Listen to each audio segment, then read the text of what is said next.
আমার কইছে মাগো তুমি আমার চোখও খুলিও না, আমি এরকম থাকি কিন্তু আমার বাচ্চার চোখ আমি নিজে খুলি আইছি। 2021 সালের 21 সেপ্টেম্বর ঘটনাস্থল সিলেটের কানাইঘাট উপজেলার রাজাগঞ্জ ইউনিয়নের ফতেহগঞ্জ গ্রাম।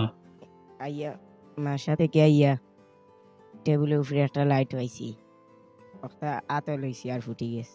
মাদ্রাসা থেকে বাড়ি ফিরে 9 বছর বয়সী শিশু সুলতান মাহমুদ ঘরের টেবিলের উপর দেখতে পায় একটি টর্চ লাইট। লাইটে হাত দেওয়ার পর বিকট একটি শব্দে প্রকম্পিত হয়ে আশেপাশের অন্তত 1 কিলোমিটার জায়গা অজ্ঞান হয়ে যায় ছোট্ট শিশু সুলতান মাহমুদ।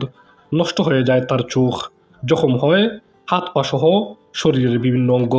থমকে দাঁড়ায় ছোট্ট এই শিশুটির জীবনের বাকি পথ। সুলতানের বড় ভাই জানান, ওই দিন জায়গা জমি সংক্রান্ত শত্রুতার জেরে তাদের ঘরে লাইট সদৃশ্য বোমা আরও একজন যুবকের মাধ্যমে পাঠায় রাসেল নামের তাদের এলাকার এক যুবক। ওই লাইটে হাত দেওয়ার পরই বোমা বিস্ফোরিত হয়ে থমকে দাঁড়ায় তার ভাই সুলতান মাহমুদের জীবনের গতিপথ।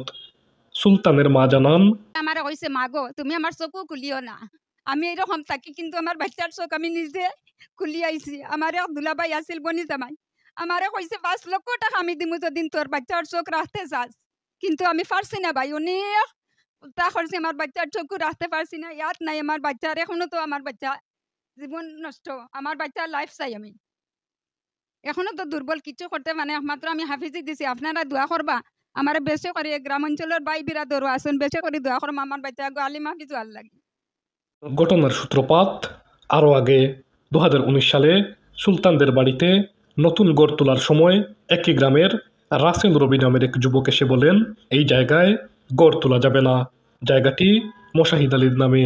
এ নিয়ে যখন দুই পক্ষ বাক বিতণ্ডায় জড়িয়ে পড়েন তখন সালিশে বসেন স্থানীয় সালিশি ব্যক্তিরা। দুই পক্ষকে বলা হয় কাগজ দেখাতে। দুই পক্ষ কাগজ দেখান ঠিকই, দলিলে নামের জায়গায় শুধুমাত্র পার্থক্য, না হয় সবই সমান দুপক্ষের কাগজেই। সালিশি ব্যক্তিগণ তখন পরামর্শ দেন কাগজের নকল তুলতে। নকলে ঠিকই সুলতানদের পারিবারিক নাম দেখা যায়। তখন আদালতের দ্বারস্থ হন তারা। আদালত বিষয়টি আমলে নিয়ে পিবিআইকে তদন্তের নির্দেশ দেন। পিবিআই রিপোর্ট দেয় সুলতানদের পক্ষে। এক সময় আদালত রাসেলের বিরুদ্ধে গ্রেফতারি পরোয়ানা জারি করে। গ্রেফতারি পরোয়ানা জারির পর রাসেল সুলতানদের পরিবারকে দেখে নেয়ার হুমকি দেয়।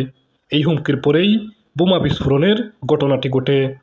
বোমা বিস্ফোরণের ঘটনায় সুলতানের পরিবার রাসেলকে আসামি করে আদালতে মামলা করলে আদালত পিবিআইকে মামলাটির তদন্তের আদেশ দেন।